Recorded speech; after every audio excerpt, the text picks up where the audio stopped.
ভাৰতৰ নিৰ্বাচনী আয়োগে আনুষ্ঠানিকভাৱে ঘোষণা কৰিছে আৰু নিৰ্বাচনী আয়োগে তেওঁলোকৰ অধিসূচনা ফলাফলৰ সৈতে তাক অসমৰ মহামহিম ৰাজ্যপাল ডাঙৰীয়াৰ হাতত অৰ্পণ কৰিছে।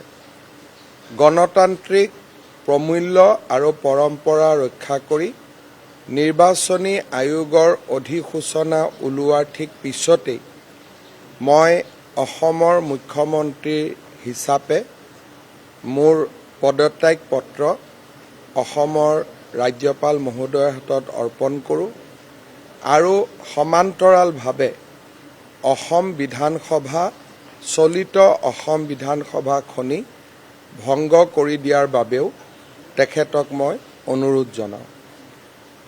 মহামহিম ৰাজ্যপাল ডাঙৰীয়াই মোৰ দুইটা পৰামৰ্শ আমাৰ মন্ত্ৰীসভাৰ পদত্যাগ পত্ৰ আৰু অসম বিধানসভা ভংগৰ পৰামৰ্শ দুইটাই গ্ৰহণ কৰে আৰু নতুন মুখ্যমন্ত্ৰীয়ে দায়িত্বভাৰ নোলোৱা পৰ্যন্ত বা নতুন মন্ত্ৰীসভা গঠন নোহোৱা পৰ্যন্ত বৰ্তমানৰ মন্ত্ৰীসভাখনক কেয়াৰটেকাৰ চৰকাৰ হিচাপে কাম কৰি যাবলৈ নিৰ্দেশ দিয়ে।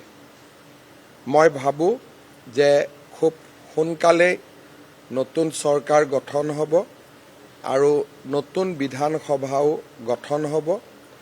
মাজৰ এই সময়ছোৱা ট্ৰেনজিশ্যনেল যিটো আমি কম যে ট্ৰেনজিশ্যনৰ যিটো সময়, সেই সময়ছোৱাত আমি কেয়াৰটেকাৰ চৰকাৰৰ ভূমিকা পালন কৰিম।